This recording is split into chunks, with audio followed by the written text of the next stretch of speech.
Hello friends, hi. నేను మీలోని శ్రీని. ఎలా ఉన్నారు? నేను 50 స్టోరీస్ చెప్పాను. అవి మీరు చూడండి. ఈ ఛానల్ని సబ్స్క్రైబ్ చేసుకోండి. ఇంకా మరిన్ని స్టోరీస్ నేను మీకు రోజు చెప్తానే. ఓకే, ఇంకా మనము ఈ రోజు స్టోరీలోకి వెళ్ళిపోదాం. ఒక ఊరిలో ఒక వ్యక్తి ఉంటాడు. ఆ వ్యక్తి పేరు రామయ్య. అతను చాలా మంచివాడు. అతనికి ఒక ఆవు ఉండేది. ఆ ఆవు కూడా చాలా మంచిది. అతని యజమాని అంటే ఆ ఆవు చాలా ఇష్టం. ఆ యజమానికి కూడా ఆవు అంటే చాలా ఇష్టం. ఇంకా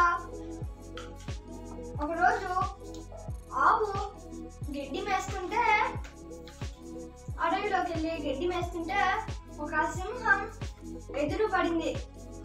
ఇంకా ఆ ఆవు పరుగు. ఆ సింహం కూడా దాన్ని చూసి దాన్ని వేటాడాలని దాని అంకాల పరిగెత్తింది. ఇంకా ఆ ఆవు ఓ నీటి లేని బొదలోకి దూకింది. ఆ సింహం కూడా బొదలోకి దూకింది. అప్పుడు ఆవు సింహంతో అనింది, నీకు యజమాని ఎవరైనా ఉన్నారా అని అనింది.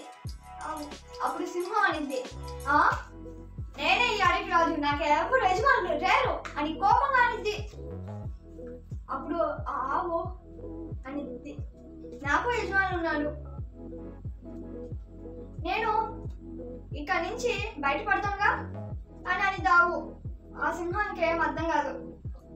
ఇదిగో, నేనే స్థితిలో ఉన్నాను, నువ్వు అదే స్థితిలో ఉన్నావు, నన్ను నేనే రక్షించుకోలేకపోతున్నావు, ఇంకా నిన్ను నువ్వు ఎలా రక్షించుకుంటావు అని అనింది సింహం.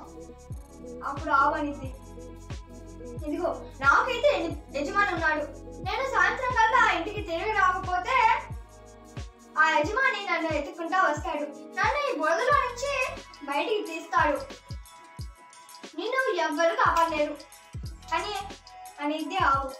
ఇంకా సాయంత్రం అయిపోయింది. ఆ ఆవు ఇంటికి రాలేదు. ఆ యజమాని ఎత్తుకుంటూ ఉంటాడు. బురదలో నుంచి ఆవుని బయటికి తీస్తాడు. ఆవు చెప్పినట్లే జరిగింది. ఇంకా సింహం ఏం చేసింది? గమ్ముగా ఉంది. ఓకే ఫ్రెండ్స్, ఇది ఇవాల్టి స్టోరీ. దీంట్లో నీతి ఏంటంటే, ఈ కథలో నీతి ఏంటంటే, మనము ఎంత గొప్పవాళ్ళమైనా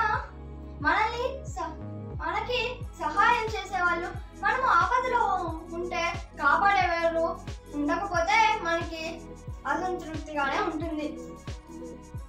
ఓకేనా? ఓకే, మరిన్ని స్టోరీస్ కోసం ఈ ఛానల్ని సబ్స్క్రైబ్ చేయండి. Stay home, stay safe.